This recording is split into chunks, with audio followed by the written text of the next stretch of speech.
yes, you have the same power, you have the same authority that you mentioned that we're showing you in scripture. But it's so important to exercise, to execute what God has given you, because otherwise we do remain in the same place.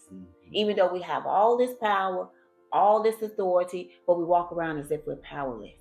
And God has called us to be powerful, and that's why He wants you to operate in His word. Because even when it comes to you speaking the word, let's just say in Mark 8, and this is very, very key to what we're saying here, when Peter was talking to Jesus, and you would think what Peter was saying was very nice, but listen to what Peter said. Peter took him aside and began to rebuke Jesus, because Jesus was telling him about, hey, I'm going to leave this world. I'm going to go and, preparing him for what was to come. He was on his way to the cross. And Peter took him aside and began to rebuke him. Never, Lord, he said, this should never happen to you. Jesus turned and said to Peter, get behind me, Satan.